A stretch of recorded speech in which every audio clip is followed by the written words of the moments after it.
There's a moment that happens once in a generation when the weight of history becomes so visible that you cannot look away from it. King Charles stood before the joint session of Congress and delivered a speech that was not about ceremony. It was about something far more consequential. Most people will watch this moment and see a royal address. They will hear the formality, the tradition, the pageantry, but if you listen closely to what he actually said, you will discover something most mainstream analysis is completely missing. The real message was not about the past. It was about a choice America and Britain must make right now in this exact moment about what comes next. And understanding why he said it the way he did changes everything about how you read the current state of the world. Let me show you what is actually happening here. King Charles did not come to Congress to reminisce. He came to deliver a warning wrapped in the language of partnership. When he stood in that chamber and spoke about the alliance between America and Britain, he was not making a historical observation. He was making a statement about necessity. He said something that cut through all the noise. He said that this alliance cannot rest on the past. It cannot assume that principles still endure. That is not ceremonial language. That is a sovereign telling another nation that the foundations we have relied on are shifting, and we need to rebuild them now, not later. If you find yourself questioning whether this speech was really just about tradition and history, you are right to question it. I want to hear what you think is really happening in the comments below. And if you want to understand the deeper analysis of how these moments reshape geopolitical alignments, make sure you are following along so you do not miss what comes next. Here is what the surface version of this speech looks like. A reigning British monarch addresses Congress. He speaks about shared values. He mentions the special relationship between two nations. He talks about defense partnerships and economic ties. The mainstream take is straightforward. This is a ceremonial affirmation of a historic alliance. Britain and America are friends. They have been for centuries. They will remain so. The speech reinforces that narrative. It is warm, it is respectful, it is diplomatic. But this interpretation misses the entire structure of what King Charles actually communicated. He did not come to affirm what already exists. He came to signal that what already exists is no longer enough. The deeper you go into how he framed the alliance, the harder it becomes to look at the surface version and take it seriously. Let me show you the reframing. King Charles made a specific choice in how he opened this address. He did not begin by celebrating the past. He began by acknowledging crisis. He said we meet in times of great uncertainty, in times of conflict from Europe to the Middle East. He mentioned the incident near the capital itself, the attack on leadership, the attempt to foment fear and discord. He said such acts of violence will never succeed. But here is what that choice reveals. He was not simply condemning terrorism. He was establishing a premise. The premise was this: the world we thought was stable is not stable anymore. The systems we relied on are under pressure. And from that premise, everything else in his speech flows. He then moved to something even more revealing. He talked about how his mother, Queen Elizabeth, addressed Congress in 1991. He said, "It is hard not to feel the weight of history on my shoulders." But he did not say that because he was overwhelmed by tradition. He said it because the world in 1991 and the world in 2025 are not the same world. In 1991, the Cold War had just ended. The Soviet Union was collapsing. America stood as the sole superpower. The alliance between Britain and America was unquestioned. It was the foundation of the entire post-war order. But King Charles was not speaking to that world. He was speaking to this world, a world where that order is fracturing. Now look at the specific mechanism he used to communicate this. He talked about the principles that bind the two nations. He cited Magna Carta. He referenced the Bill of Rights. He mentioned the Declaration of Independence. He spoke about the shared democratic and legal traditions. But he did something crucial. He did not present these as settled foundations. He presented them as principles that must be actively defended.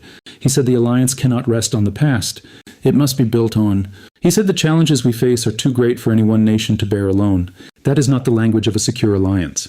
That is the language of an alliance under strain, reaching out for renewal. Think about what that actually means. When a sovereign of Britain's standing comes to Congress and says we must not disregard everything that has sustained us for 80 years, but instead we must build on it, he is signaling that the current level of commitment is insufficient. The current framework is inadequate. Something more is required. Here is where the system breakdown becomes visible. King Charles then moved to defense. He said the United Kingdom recognizes that the threats we face demand a transformation in British defense. He announced the biggest sustained increase in defense spending since the Cold War. He spoke about commitments to Ukraine. He talked about NATO's response to terrorism. He discussed the F-35s being built jointly. He mentioned the most ambitious submarine program in history, being undertaken in partnership with Australia. Each of these statements was not ceremonial. Each was a concrete announcement of escalating commitment. But the key insight is this. He was not announcing these things because the alliance was strong. He was announcing them because the alliance needed to be strengthened. The level of military coordination, the scale of defense investment, the expansion of the partnership to include Australia and submarine technology, these are the actions of nations that recognize a fundamental shift in the global balance of power. And they are moving to counter it. Let me escalate this further.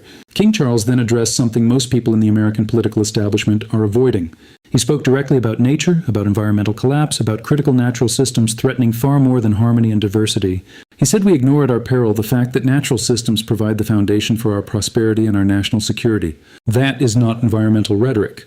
That is a statement about the material basis of geopolitical power. He was saying that the alliance between America and Britain cannot be sustained on military and economic ties alone.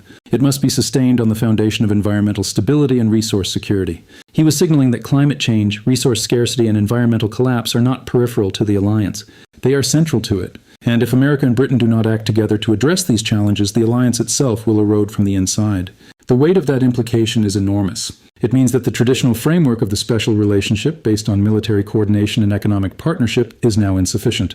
A new framework is required, one that includes environmental and resource security as a core pillar. Then King Charles delivered something that most analysis has completely overlooked. He quoted President Lincoln's Gettysburg Address. He said, "The world may little note what we say, but we will never forget what we do." And then he said this: "To the United States of America, on your 250th birthday, let our two countries rededicate ourselves to each other in the selfless service of our peoples and of all the peoples of the world." He did not say, "Let us maintain our alliance." He said, "Let us rededicate ourselves." Rededication implies that the previous dedication has weakened.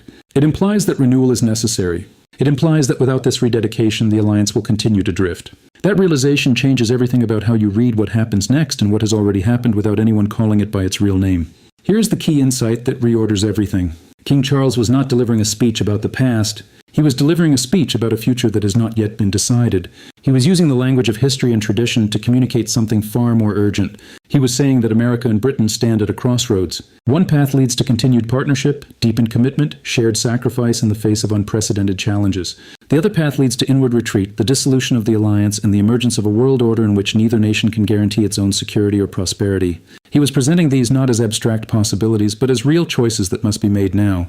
The speech was a call to action disguised as a ceremonial address, and the specific actions he was calling for were these: increased defense spending and military coordination, expansion of the alliance to include new partners like Australia in critical technologies, integration of environmental and resource security into the core framework of the alliance, and, most importantly, a rededication of both nations to the principles that have bound them together, understood not as historical artifacts but as living commitments that must be actively renewed. Now let me show you what happens next. If King Charles's message is heard and acted upon, the next phase of the alliance will look very different from what came before. We will see accelerated military integration between Britain and America. We will see joint defense initiatives in the Arctic, in the Atlantic, and in the Pacific. We will see coordination on technology transfer and quantum computing, nuclear fusion, and artificial intelligence. We will see coordinated environmental and resource policies designed to ensure that both nations have secure access to critical materials and energy sources. We will see the expansion of the Five Eyes Intelligence Alliance to include new partners and new domains of coordination. The conditions under which this path becomes more likely are these: if the threats King Charles referenced continue to escalate, if Russia continues to advance in Ukraine, if China continues to expand its military presence in the Pacific, if environmental degradation accelerates and resource competition intensifies, all of these conditions are present now, and they are worsening. The conditions under which this path becomes less likely are fewer.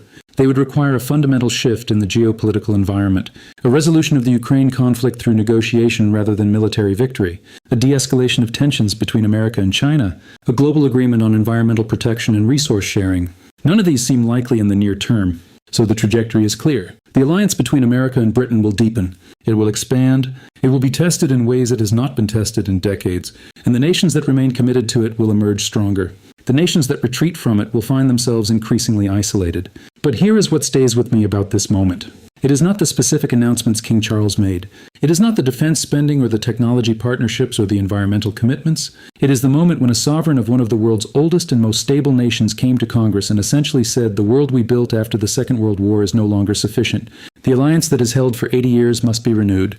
The principles that have guided us must be actively defended. The future cannot be assumed. It must be fought for. That is a statement of profound uncertainty. It is a statement that comes from someone who understands deeply and completely that the foundations of global order are shifting.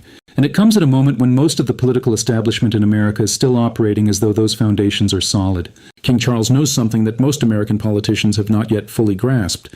The world is changing faster than the institutions designed to manage it. And if those institutions do not adapt, they will break. The part that stays with me is not the outcome.